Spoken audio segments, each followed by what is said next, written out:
پاکستان اور سعودی عرب کے درمیان دیرینہ تعلقات ہیں۔ دونوں ممالک ہر مشکل گھڑی میں ایک دوسرے کے شانہ بشانہ نظر آئے۔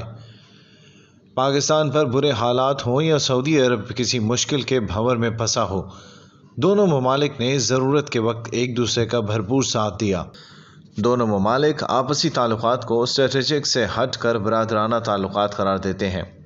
ماضی دونوں ممالک کے خوشگوار تعلقات کا آغاز بھی ہے، لیکن سعودی ولی عہد محمد بن سلمان کے دور میں دونوں دوست ممالک کے تعلقات میں ہلچل دیکھی گئی۔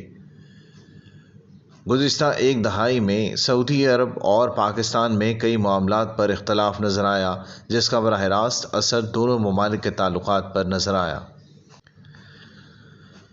پاکستان کے army chief general Qamar Javed Bajwa اور وزیر اعظم عمران خان سعودی عرب کے دورے پر ہیں۔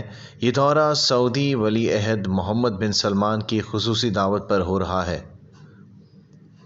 دونوں ملکوں کے درمیان دہائیوں سے دیرینہ تعلقات رہے ہیں۔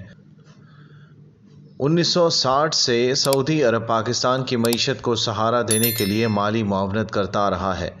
پاکستان کو جو بھی قرضہ دیا گیا وہ سعودی عرب نے کبھی واپس نہیں لیا، لیکن پہلی بار 2020 میں قرضے کی واپسی کا تقاضا کیا گیا۔ آخر سعودی عرب کے لہجے میں تلخی کیوں آئی؟ یہ جاننے کے لیے ضروری ہے کہ ماضی قریب میں رونما ہونے والے کچھ واقعات کو دیکھ لیا جائے۔ یمن جنگ میں پاکستان کا کردار۔ سعودی عرب کی قیادت میں 41 رکنی مسلمان ملکوں کی فوج نے یمن میں حوثیوں پر جنگ مسلط کی۔ اس جنگ میں پاکستان کو مرکزی کردار کی پیشکش کی گئی، لیکن حکومت نے مسترد کرتے ہوئے غیر جانبدار رہنے کو ترجیح دی۔ نواز شریف کی حکومت نے پارلیمنٹ میں اس پیشکش کو رکھا، جسے مسترد کر دیا گیا۔ خادم حرمین شریفین اور سعودی عرب کے دفاع کے لیے بنائی گئی مسلمان ممالک، جس میں ایران اور عراق شامل نہیں، کی فوج کی قیادت پاکستان کے ریٹائرڈ جنرل راحیل شریف کر رہے ہیں۔ بھاری بھرکم فوج کے باوجود حوثیوں کو شکست نہ دی جا سکی اور حوثیوں کے حملے سعودی عرب تک ہونے لگے۔ قطر کی ناکہ بندی۔ سعودی عرب نے مشرق وسطیٰ کے چھوٹے سے لیکن انتہائی اہم ملک قطر کی 2017 میں ناکہ بندی کر دی۔ بحرین، متحدہ عرب امارات اور مصر نے بھی ایسا ہی کیا۔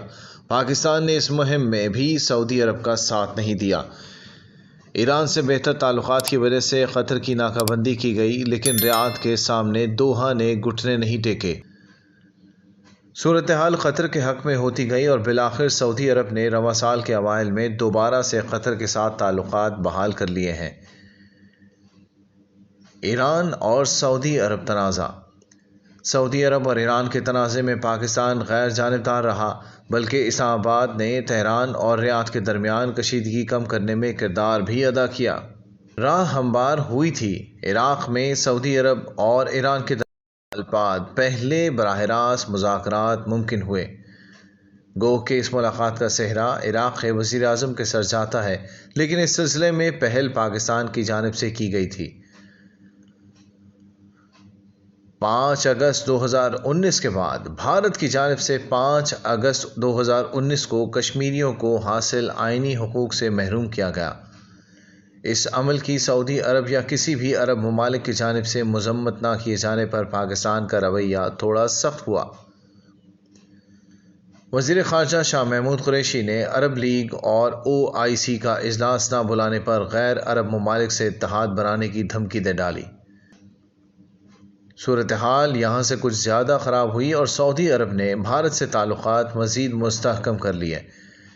اس کا اندازہ بخوبی یوں لگایا جا سکتا ہے کہ پاکستان اور سعودی عرب کے درمیان دو طرفہ تجارت کا مجموعی حجم $2.1 ارب ہے۔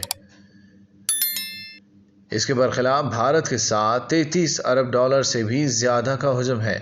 سعودی عرب ہی نہیں، دیگر عرب ممالک بھی بھارت کے قریب تر ہوتے چلے گئے۔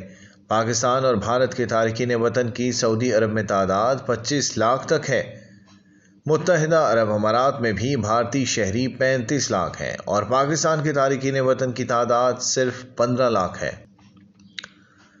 گو کہ اس دورے میں حالات کو بہتر بنانے کے لیے سعودی عرب نے پاکستان میں $500 ملین کی سرمایہ کاری کے معاہدے کیے ہیں۔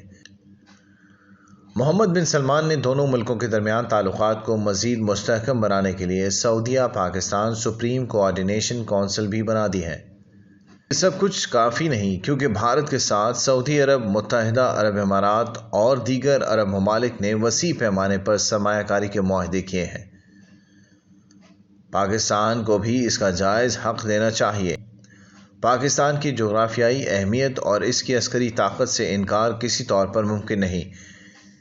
اسی لیے کہتے ہیں کہ پاکستان اور سعودی عرب شادی کے ایسے بندھن میں بندھے ہوئے ہیں جس میں طلاق کا تصور بھی نہیں کیا جا